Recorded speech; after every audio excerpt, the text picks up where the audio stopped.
मणि अभा, मानो श्रृंगार करने के लिए हरिमणि माने नीलम के किसी हार से उस पुतली को सजा दिया गया हो और वो नीलम का हार से युक्त होकर के वो पुतली सुशोभित हो रही हो। तो हरिमणि अभा, हरिमणि से युक्त होकर के वो पुतली अपूर्व रूप से सुशोभित होती हुई विराजमान हो रही हो। अब ये सजाने वाला कलाकार कौन है? बोले कलाकार है धात्रा, मानो विधाता। यहां पर विधाता कौन है? ब्रजलीला में वो चार मुख वाला तो विधाता है नहीं, यहां पर विधाता कौन है? लीला शक्ति। लीला शक्ति ही विधाता होकर के विराजमान। पर व्यवहार में सब गोपी विधाता विधाता को गाली देते हैं, विधाता का खूब प्रयोग होता है ब्रजलीला में। व्यवहार में सब कहते अरे विधाता, अहो विधाता स्तंभ क्वचित दया, तुझे जरा भी दया नहीं है। परंतु विधाता तत्वतः कौन है? तत्वतः विधाता है ब्रज में लीला शक्ति ही विधाता होकर के विराजमान है। तो मानो विधाता रूपी किसी कलाकार ने प्रेम के अमृत से एक पुतली की रचना की। उस पुतली को कस्तूरी के रंग से रंगा और रंग करके उसकी गोदी में भूषा के रूप में, आभूषण श्रृंगार के रूप में एक नीलम की सुंदर हार को उसको धारण करा दिया। उस हार से युक्त होकर के जैसे वो पुतली सुशोभित हो रही है, ऐसे आज श्री यशोदा श्री कृष्ण को अपनी गोदी में विराजमान करके अपूर्व रूप से सुशोभित होती हुई विराजमान हो रही हैं। किंबा किंबा कहकर के यहां पर संदेह नाम करके अलंकार प्रस्तुत किया गया। संदेह अलंकार वहां होता है जहां पर अनेक अनेक संभावनाएं तो हो परंतु निर्णय नहीं हो पाए, उसका नाम है किंबा, उसका नाम है संदेह अलंकार। तो यहां पर कह रहे हैं किम वात्सल्यामृत जलनिधि, यशोदा क्या वात्सल्य की जलनिधि है? अथवा किमु निज खन प्रेम माणिक्य, अथवा प्रेम माणिक्य की वे कोई खनी, प्रेम माणिक्य की वो कोई खान है? अथवा क्या कस्तूरी के रंग से रंगी हुई वे कोई पुतली है? श्री कृष्ण भी इसी प्रकार क्या नीलम के कोई हार होकर के विराजमान है कि माणिक्य राज होकर के कृष्ण विराजमान है? अथवा कोई चंद्रमा होकर के विराजमान? निर्णय नहीं हो पा रहा है, इसलिए यहां पर संदेह अलंकार है। जहां निर्णय हो जाए वहां पर होती है उत्प्रेक्षा, जहां पर निर्णय नहीं हो पाता है वहां पर होता है संदेह अलंकार। मानो ऐसा है, एक निर्णय हो गया, मानो आज चंद्रमा अपने जन्मभूमि आनंद के समुद्र में, समुद्र की गोदी में बैठा है, निर्णय हो जाए तो उसका नाम होगा उत्प्रेक्षा। परंतु क्योंकि यहां पर निर्णय नहीं हुआ, किंबा किंबा किंबा कहकर के कह रहे हैं, तो इसका मतलब है संदेह अलंकार, उसका सुंदर प्रयोग ये यहां पर दिख रहा है।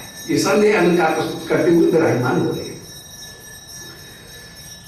दोबारा सुन लें कि किम वात्सल्य अमृत जलनिधि, श्री राधे यशोदा वात्सल्य की अमृत जलनिधि है, जिससे जो चंद्रमा की जन्मभूमि रूप है, ऐसी जन्मभूमि में ही विदुस्तान अध्यास्तो, वो चंद्रमा अपनी जन्मभूमि में ही आकर के विराजमान हो गया, माने अमृत समुद्र में आकर के चंद्रमा टिक गया है। अथवा श्री श्याम सुंदर प्रेम माणिक्य राज है, प्रेम के अपूर्व रत्न हैं और प्रेम के वे अपूर्व रत्न निज खनिम अध्यास्तो, अपनी खान में ही विराजमान है। यशोदा हो गई प्रेम की खान और श्री कृष्ण हो गए प्रेम के रत्न, वो रत्न प्रेम की खान में ही विराजमान है। अथवा किम कस्तूरी दिव्यचित तनः, कस्तूरी पोत करके जिसको नीला रंग, जिसका पुती हुई पुतली में नीले रंग का जैसे कोई पुतली हो, ऐसे ही श्री यशोदा भी नीले रंग की शोभा को धारण करके विराजमान है। स्नेह पीयूष पुत्र्या, स्नेह के अमृत की एक पुतली है जो नीले रंग से पोती गई है विधाता के द्वारा, और विधाता ने उस पुतली को बनाकर के भूषा हरि मणि, उसकी कुक्षी में, उसकी गोद में आभूषण रूप हरिमणि माने नीलम के किसी हार को जैसे अर्पित कर दिया हो, उससे युक्त होकर के श्री कृष्ण विराजमान है। ऐसी अपूर्व शोभा हो रही है और किशोरी जी बड़ी आनंदित होती है। ये भाव को प्रकट करने में तब तक भाव पूर्ण संतोष नहीं होगा जब तक भाव को प्रकट करते हुए भाव के साथ में कहीं कल्पना नहीं जोड़ी जाए, कल्पना के साथ में बिंब एक इमेज नहीं जोड़ी जाए और इमेज के साथ साथ कहीं विचार नहीं हो। तो काव्य के चार पक्ष होते हैं। काव्य का एक पक्ष होता है भाव पक्ष, काव्य का दूसरा पक्ष होता है कल्पना, काव्य का तीसरा पक्ष होता है बिंब विधान और काव्य का चौथा पक्ष होता है वह विचार। और इन सबको मिलाकर के जो वस्तु बनती है उसको कहते हैं, उसका जो अभिव्यक्ति पक्ष है उसको कहते हैं कला पक्ष। इन पांच पक्षों के द्वारा कोई मन का भाव परिपूर्ण होता है। भाव सब में होते हैं, जीव मात्र में भाव विराजमान है, परंतु हर एक कभी नहीं होता। भाव विराजमान होने के बाद में कल्पना भी सब कर सकते हैं, परंतु कल्पना के साथ में सुंदर बिंब विधान कर सकना यह किसी सत कवि की ही विशेषता होती है। अब जो बिंब विधान किया उसके बीच में भी सिद्धांत की, दर्शन की का निर्वाह कर सकना यह एक विद्वान का काम होता है। और जो उसने विचार किया है, जो उसने बिंब विधान किया है, उस बिंब विधान को कहीं शब्दों के माध्यम से प्रस्तुत कर देना या किसी सत्कवि का काम नहीं है। भावुकता तो सब में विद्यमान है। कोई भी किसी विषय को देख करके भावुक हो सकता है, उसके हृदय में कल्पना भी हो सकती है, परंतु कल्पना को कहीं प्रस्तुति प्रदान करना यह एक सत्कवि का ही काम होता है। इसीलिए जो साहित्य शास्त्री गण हैं उन्होंने एक बात कही कि एक्सप्रेशन इज आर्ट, अभिव्यक्ति ही कला है। क्रोसे नाम का जो विद्वान है एक विदेशी, वो पोइटिक्स का विद्वान रहा है, उसने एक बात कही कि अभिव्यक्ति ही कला है। अभिव्यक्ति हर एक में नहीं होती, अभिव्यक्ति केवल कवि में होती है। तो कलाकार हर एक नहीं होता है, जो कलाकार है वो ही अपने भावों को बिंब के साथ में सुंदर पद्धति के द्वारा प्रस्तुत कर सकने में समर्थ होता है। और श्री तुलसी मंजरी जी जो स्वाभाविक रूप में ही परम कवयित्री होकर के विराजमान, नृत्य परकर हैं, परम कवयित्री होकर के विराजमान, अतः जब वे वर्णन करने के लिए कृष्ण की शोभा का विराजमान होती है तो अपने आप सरस्वती सेवा करने के लिए उपस्थित हो जाती है। और उसमें कल्पना, बिंब विधान और शब्दावली उनके पीछे पीछे अपनी हुई आती हुई चली जाती है। अतः संदेह अलंकार के द्वारा किंबा किंबा कहकर के अनेक बिंबों को, अनेक इमेजों को वे प्रस्तुत करती हुई सामने विराजमान हो जाती हैं। श्री तुलसी मंजरी जी वर्णन कर रही हैं कि यावं मां आकलय जननी त्यक्ष धाराम स्वहस्ते हस्तेन उन्मृज्यास्या समुदम अतनो नीति हंसी तार। श्री कृष्ण नीति हंसी तार, सन्नीति अच्छी नीति रूपी हंसी के विलास करने के लिए तालाब के रूप में है। हंसी कहां पर, एक हंसनी कहां पर क्रीड़ा करेगी, बोलो उसके लिए हंसनी की क्रीड़ा करने के लिए एक तालाब चाहिए। और श्री कृष्ण कौन है, बोले श्री कृष्ण आज नीति रूपी जो हंसनी है, हंसनी, उनकी क्रीड़ा करने के लिए अद्भुत तालाब रूप होकर के विराजमान, अर्थात रस की रीति जैसी श्याम सुंदर जानते हैं ऐसी रीति और कोई नहीं जानता है। प्रीति की रीत रसी लो ही जाने, हनुवंशी जी का एक बड़ा प्रसिद्ध पद है कि प्रीति की रीत रसी लो ही जाने। जो रसीला है, श्याम सुंदर है, वे ही प्रेम की रीति को जानते हैं और कोई नहीं जानता है। यहां पर उसी वो जो श्याम सुंदर का अद्भुत गुण उसी गुण की ओर संकेत करते हुए कह रहे हैं कि श्री श्याम सुंदर नीति हंसी तार, नीति रूपी हंसनी के विचरण करने के लिए अद्भुत तालाब रूप होकर के विराजमान, अर्थात वे रस की नीति को अच्छी तरह से जानने वाले हैं। आप मन में विचार कर रहे हैं कि लो मैं मैया की गोदी में बैठूं और फिर भी मैया मुझे देख नहीं रही है, क्यों? कोई मैया के तो झरझर आंसू बह रहे हैं, आंसू में दिखूंगा थोड़ी मैं। जब तक आंसू रहेंगे तब तक मां मुझे देख थोड़ी पाएगी। इसलिए श्री कृष्ण क्या करते हैं, आप मैया के आंसू को पोंछ रहे हैं। कैसी सुंदर शोभा। तो मैया कन्हैया मैया के आंसुओं को पोंछे, मैया तो सदा कन्हैया के आंसुओं को पोंछे। लाल करते समय कोई जिद करे, परंतु आज कन्हैया मैया के आंसुओं को पोंछ रहे हैं। मैया को कितना आनंद हो रहा है, और मैया के जो आंसू बह रहे हैं उनको श्री कृष्ण उस समय पहुंचते हुए अपूर्ण रूप से आनंदित हो रहे हैं। मन में क्या विचार कर रहे हैं कि यावं मां आकलय जननी, मैया मुझे जब तक देखेगी नहीं, आकलय जननी, ये मां मुझे देखे तो सही, मां मुझे देखी नहीं रही है। तो यावं मां आकलय जननी, मेरी मां मुझे देखे तो सही, ऐसा विचार करके अक्षधाराम स्वहस्तेन उन्मृज्य, श्री कृष्ण ने अपने हाथ से मां के आंखों के आंसुओं को पोंछा और कह रहे मैया रो क्यों रही है? मैया मैया हाँ बेटा कुछ उत्तर तो दे नहीं सकेंगे, उत्तर तो दे नहीं, मैया रो क्यों रही है? तो उसने हाँ बेटा ऐसा ही कि हाँ मैया कर रही है। तो उस समय उन्मृज्य श्री कृष्ण ने अपने हाथ से मां के आंसुओं को पोंछा।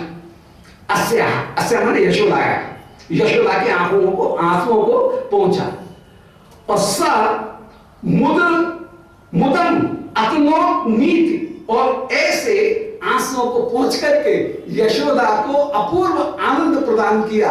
और यशोदा गह करके कन्हैया को चिपका रही है अपनी छाती से, मानो अपने स्तनों के बीच में ही कन्हैया को रख लेंगी, मानो अपने हृदय में रख लेंगी, मानो अपनी पूंछ में ही कन्हैया को रख लेना चाहती।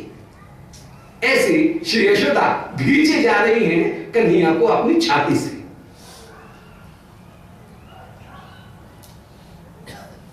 सो मुदम अतुलोत, अपूर्व मुद आनंद प्रदान किया। इधर गोधूली नाम ततिम अधितनु क्षालयत भी पयोगी, यशोदा के नेत्रों से निरंतर जो आंसू बह रहे हैं, उन आंसुओं से आज कन्हैया की अलकन पे, पलकन पे, कपोलन की झलकन पे जो गोरज छाई रही है, वो मैया के आंसुओं से धुलती हुई चली जा रही है। कन्हैया गैया चरा करके आए हैं, सो जो गोरज कन्हैया के अलकों पे, पलकों पे, कपोलों की झलकों के ऊपर जो गोरज छा रही है, उस गोरज को मानो मैया के आंसू, मैया अपने आंसुओं से धोती हुई चली जा रही हैं। तो गोधूली नाम ततिम, गोधूली की तति माने पंक्ति, माने अधिकता। गोधूली की जो अधिकता है, धूल जो उड़ी हुई है, विजरन जो उड़ी हुई है, और कन्हैया के मुख के ऊपर विराजमान। अब यहाँ पर मुख में, हमारे ब्रज में गोधूली की जैसी शोभा, ऐसी शोभा और किसी की है ही नहीं। यहाँ पर सबसे बड़ा श्रृंगार यदि कहीं है तो वो श्रृंगार है कहीं ब्रज रज का। ब्रज रज से रंजित होकर के श्री कृष्ण जो आते हैं, उस समय जो कृष्ण की शोभा वो अद्भुत होकर के विराजमान। तो गोधूली नाम ततिम, जो धूल की अधिकता है, जो धूल की अधिकता कहाँ है? अधितनु, जो श्री कृष्ण के अंग अंग के ऊपर गोधूली विराजमान है, उसको क्षालयत भी पयो भी, मैया मानो अपने आंसुओं के द्वारा ही पोंछती हुई चली जा रही हैं। क्षालयत भी पयो भी। और स्तन्य एवं व्यर्च रुचिरम लालनम यस्य पावन, और उस समय स्तन्य एवं व्यर्च रुचिरम, मैया के आंसू तो, नेत्र तो कन्हैया की धूल झाड़ने में लगे, कन्हैया की धूल को नहलाने में, धूल को नहला करके धूल दूर करने में लगे। फिर लालन पालन कौन कर रहा है? मैया का काम तो ये है कि कन्हैया आए हैं, इतनी दूर से आए हैं, तो उनका लालन पालन करे। बोले लालन पालन कौन करेगा? बोले लालन पालन करने का काम मैया ने अपने स्तनों को दे रखा है, जिनसे दूध की धार अपने आप बह रही है, और वो कन्हैया का पालन करते हुए विराजमान है। तो लालन पालन, जो लाड़ चाव करना, वो कार्य करने का जो कार्य है, उसको स्तन्य एवं, स्तनों से प्रकट होने वाले दूध ने ही व्यरच रुचिरम लालनम, रुचिर लालन पालन श्री कृष्ण का कर दिया है। तो मैया को लालन पालन करने की जरूरत नहीं है। यहां पर मैया का वात्सल्य अपने आप इतना चेतन है कि वो दूध रूप में परिवर्तित होकर के मानो कन्हैया का लालन पालन करते हुए विराजमान हो रहा है। और मैया के स्तन से उस समय दूध की धार बहने लगी। सामान्य किसी प्राकृत माता में ये गुण दिख ही नहीं सकते हैं। वहां पर दूध रहेगा 2 वर्ष 2.5 वर्ष, फिर इसके बाद में दूध समाप्त हो जाएगा।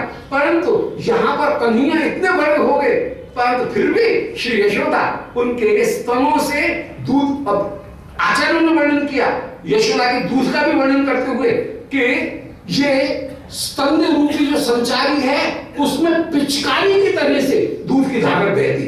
ये यशोदा के वर्णन में कई जगह आचार्यों ने वर्णन किया कि पिचकारी की तरह से दूध की धारा बहे। ये कहीं प्राकृत में संभव है, ये केवल यशोदा में ही संभव है। ऐसे प्रेम की अधिकता कि बड़ी अवस्था में भी कृष्ण इस समय किशोर अवस्था में विराजमान है, पूर्ण किशोर हो गए हैं, गैया चला करके आ रहे हैं, और यशोदा जिस समय गोदी में बैठा रही है, तब यशोदा के स्तनों से पिचकारी की तरह से दूध की धारा बह रही है, और वो उनका लालन पालन करते हुए विराजमान। हमारे ब्रज का एक बड़ा सुंदर शब्द है, बड़ा प्यारा शब्द, वो है लाडले, लाडली। ये ब्रजवासियों का बड़ा प्रिय शब्द है। और लाडली शब्द में यहाँ पर सखी किशोरी जी की परम लाडली, किशोरी जो सखियों की परम लाडली, श्री श्याम सुंदर सखी किशोरी जी के परम लाडले, किशोरी जो सखी श्याम सुंदर की परम लाडली होकर विराजमान। सब जगह लाडली शब्द का ही प्रयोग करेंगे। वृंदावन लाडले, सखी लाडली, सब लाडले। लड़ धातु का अर्थ होता है चेष्टा करना, लाड़ का अर्थ होता है किसी को प्रेरित करके उसमें चेष्टा पैदा करना, उसका नाम है लाड़।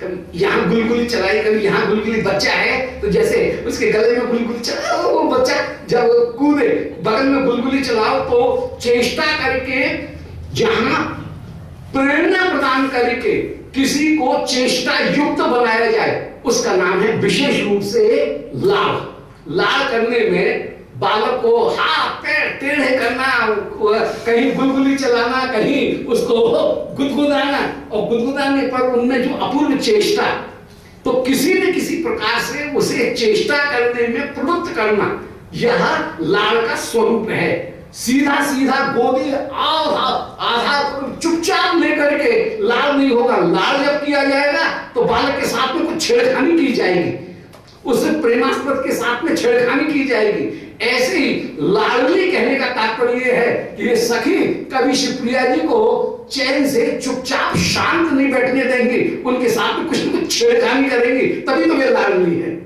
तो लाडली करके उनमें नई चेष्टाओं को जगाना, नई चेष्टाओं को प्रकट करना, यह लाड़ का एक विविध स्वरूप है। तो यहाँ पर स्तन्यैरेव रुचिर लालनम तस्य तावत्, श्री यशोदा के स्तनों ने दूध की वर्षा करके श्री कृष्ण का अपूर्व लालन किया और लाल लड़ाते हुए विराजमान हुई। अर्थात कृष्ण यशोदा के उस वात्सल्य भाव को देख करके मैया से लिपट रहे हैं, मैया के स्तनों में ही जैसे समा जाना चाहते हैं, वात्सल्य से मैया के उस लाल को स्वीकार करते हुए विभिन्न चेष्टा करते हुए विराजमान हो रहे हैं। ऐसी सुंदर शोभा।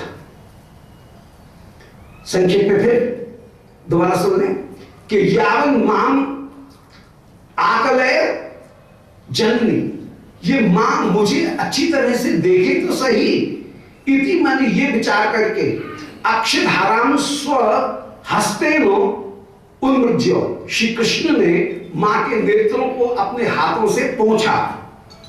अस्य माने यशोदा के नेत्रों को पोंछा। और स मोदम अतनोत, यशोदा को अपूर्व आनंद प्रदान किया।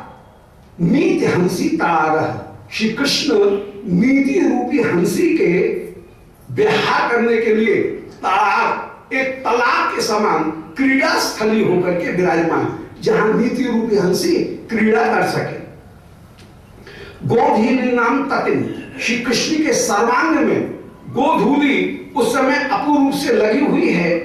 उस तति को, उस गोधूली की समूह को जो अधितरुण शरीर के ऊपर विराजमान है, श्री यशोदा ख्याल भी पयो भी आंसुओं के द्वारा पोंछती हुई धोती हुई विराजमान हो रही हैं। और यशोदा को कृष्ण के नेत्रों के जल से कृष्ण को धोती हुई विराजमान हो रही हैं। और स्तंभ के द्वारा ही श्री कृष्ण का रुचिर लालन करती हुई भी वे विराजमान हो रही हैं। अब इस वात्सल्य रस को श्री विश्वानंदिनी निकुंजेश्वरी जब सुन रही हैं तो वात्सल्य रस कहीं अद्भुतता उत्पन्न करके कि आहा मेरे प्यारे ऐसे अद्भुत जो सबके इतने प्यारे हैं, यह भाव वात्सल्य भाव को श्री श्रृंगार रस का संचारी बना करके, पोषक बना करके विराजमान हो जाता है, विराजमान कर देता है। और वात्सल्य रस और श्रृंगार रस विरोधी रस, उनमें कोई अन्य रस आ जाए तो जो मूल रस है वो उल्टा और दुगना बढ़कर के विराजमान होता है। ये रस की रीति है। तो श्री राधिका की यह अपूर्व रूप शोभा प्रकट हो जाती है।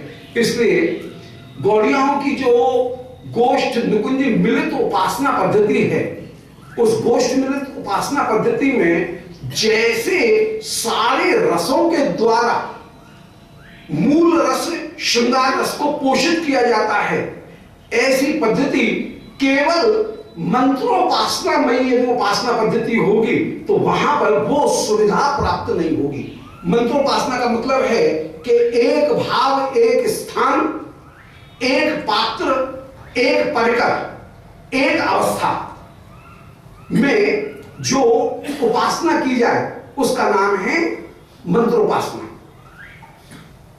और स्वारस की उपासना का मतलब है जो प्रवाहमान हो।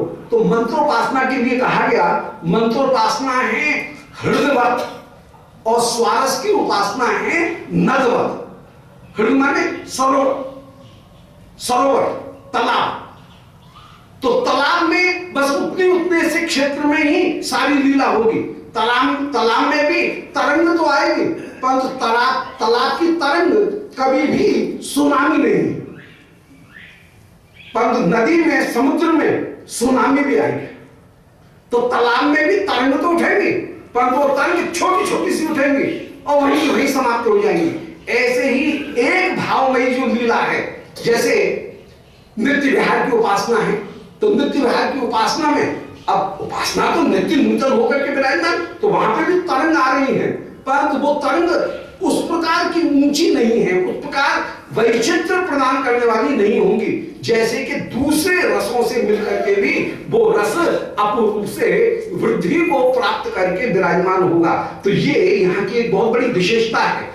गौड़ी जो उपासना पद्धति है जिसमें निकुंज और गोष्ठ इन दोनों की मिली हुई जो उपासना, कभी निकुंज में, कभी गोष्ठ में, कभी निकुंज में, कभी गोष्ठ में, तो उसके द्वारा गोष्ठ के विभिन्न अन्य जो तीन रस हैं, माने दास्य, सक्ष और वात्सल्य, ये तीन रस भी मूल श्रृंगार रस को अत्यंत पोषित करने वाले होकर के विराजमान। और उसका एक उत्तम स्वरूप, उत्तम निदर्शन, एक उदाहरण, एग्जाम्पल यहां पर है कि श्री वात्सल्य रस की लीला को श्रवण करके श्री राधिका कितनी आनंदित हो रही हैं। उस रस को विजातीय कहकर के वे छोड़ नहीं रही हैं, बल्कि उस रस का अपने भाव के लिए, श्याम सुंदर के प्रति उनकी जो प्रीति है, उस प्रीति के लिए उस रस को उल्टा प्रयोग करती हुई वे विराजमान हो रही है। उससे मूल रस अत्यंत विकसित होकर के विराजमान हो।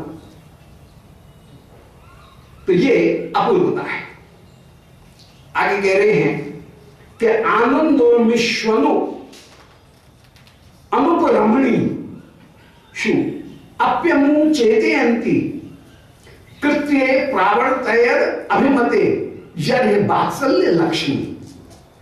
यशोदा बहुत देर तक कन्हैया को छाती से चिपकाए रही, परंतु चिपकाए रखने के बाद में वात्सल्य लक्ष्मी, वात्सल्य रूपी लक्ष्मी ने यशोदा को प्रेरणा दी। बोले अरे यशोदा,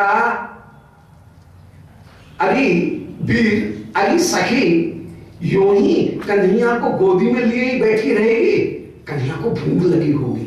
अब जहां ये कहा भूख लगी होगी, सो यशोदा को कन्हैया को हटा करके, कन्हैया चलिए चलिए चलिए हट हट, मुझे रसोई करनी है, तेरे तेरे रसोई करनी, भूख लगी होगी, जल्दी से कन्हैया को हटा रही। तो यहां पर वात्सल्य लक्ष्मी रूपी सखी ने यशोदा को अपूर्ण रूप से आनंदित किया और आनंदित करके प्रेरणा प्रदान की। तो आनंदोन्मिषु, यशोदा अभी आनंद की उर्मियों में डूब उतरा रही थी, आनंद की उर्मियों में, लहरों में वे डूब रही थी। यह आनंद की उर्मी कैसी है? अनुपरमणीषु, जिनका उपराम नहीं है, अर्थात ये लहर तो निरंतर निरंतर उत्पन्न होती रहेगी। यशोदा जो जो कन्हैया को अपनी छाती से भींच रही है, अपने स्तनों से लगा रही है, त्यों त्यों यशोदा के स्तनों से दूध की धारा और बह रही है। सारी चोली यशोदा की भीग गई है, विफल हो रही है, नेत्रों के आंसुओं को कन्हैया बार बार पोंछ रहे हैं, परंतु मां के आंसू रुक नहीं रहे हैं। मां का सारा अंचल, सारा पल्लू वो आंसुओं से भीग रहा है और कन्हैया उस समय अपूर्व से आनंदित हैं। तो अनुपरमणीषु, ये जो आनंद की उर्मियां हैं, वे उर्मियां कभी भी समाप्त होने वाली नहीं है। उर्मी और बीची, उर्मी बीची और लहर, ये तीन लहर है बहुत बड़ी। उर्मी है छोटी छोटी और बीची है बहुत हल्की। तो लहर के ही तीन रूप, थोड़ी छोटी लहर, उससे बड़ी लहर, फिर बहुत बड़ी ऊंची लहर। तो ये उर्मी बीची और लहर उर्मी और लहर उर्मी और बीची, ऊपर से नीचे आएंगे, या बीची उर्मी लहर, ये जो क्रम है, ये क्रम अपूर्व से विराजमान। तो आनंद उर्मी, आनंद की जो उर्मियां हैं, वे अनुपरमणीषु, उनमें कभी उपराम नहीं है, शांत नहीं हो रही है। फिर भी अनुचेतयन्ति, वात्सल्य लक्ष्मी, वात्सल्य लक्ष्मी रूपी कर्ता ने श्री अमु माने उन यशोदा को, अमु माने यशोदा को, चेतयन्ति माने चेत प्रदान किया। लाला को भूख लगी होगी, कब तक गोदी में लिए बैठी रहेगी? अरे कन्या की तई रसोई करना। ऐसे मानो वात्सल्य लक्ष्मी ने यशोदा को जब चेतना प्रदान की, तो कृत्य प्रावर्तय, आगे भी कन्हैया के लिए बहुत सारा काम करना है, ये विचार करके कृत्य प्रावर्तय यशोदा भैया तुरंत कन्हैया को गोदी से हटा करके और उस समय कर्तव्य कार्यों में प्रवृत्त हो गई, अर्थात संध्या के लिए रसोई इत्यादि करने के कार्य में प्रवृत्त हो गई है। कृत्य प्रावर्तय, सुबह का जितना भी कार्य है वो तो श्री रोहिणी जी की सहायता से श्री पुष्पानंदिनी आती हैं, सब सखियों को संग में लेकर के सुबह की रसोई तो श्री पुष्पानंदिनी कर देती हैं। विशेष रूप से निर्देशन करने में श्री रोहिणी जी हैं, सारी तैयारी करने में पहले वर्णन कराए हैं, और सायंकालीन जो रसोई है वो श्री मैया स्वयं करें। तो कृत्य प्रावर्तय, अब कृत्य में जब प्रवर्तित हुई तो वहां पर जितने भी मंजरी गण आई हुई है उनसे कह रही है, लाली कन्हैया को देर होगी, मैं स्नान कराऊंगी और फिर रसोई करने जाऊंगी, देर होगी, मैं रसोई में जा रही हूं, तुम कन्हैया को स्नान करा दो, स्नान कराने का काम तुम कर दो। ऐसे ही सेवकों को कह रही है, बोलकर जल्दी से कन्हैया को स्नान करा दो। अब श्री बलदाऊ जी तो जल्दी से स्नान करके तैयार हो जाएंगे, बलदाऊ जी को देर नहीं लगती है, बल्लभ जी जल्दी से स्नान कर लें। पर ये चंचल शिरोमणि है, ये तो घंटा कभी इधर घूमेंगे कभी उधर घूमेंगे। सारे सेवक कह रहे हैं, बोले आओ महाराज स्नान कर लो, श्री अंग में धूल लग रही है। बोले आ रहे हैं। ये तो कभी इस अथाई के ऊपर बैठ गए, कभी उस बैठ गए, कभी उस वहां पे गप्प लड़ा रहे हैं, कभी यहाँ पर बड़े कठिन से सब सेवक हाथ जोड़ जोड़ करके, कोई सेवक तो हाथ पकड़ के चलो चलो नहीं देर नहीं, अब स्नान करो चलो पहले, ऐसे स्नान करके स्नान मंडप में कन्हैया को लाए। उस समय श्री मेघ बलाहक नाम करके जो कहार हैं, उन्होंने सुंदर जो जल उनको श्री स्नान घर में स्थापित करके रखा है। जितनी भी श्री किशोरी जी की भेजी हुई दासीगण, उनको भी यशोदा जी ने कहा लालियो नहीं तुम नहा दो, कन्हैया का ओदन कर दो।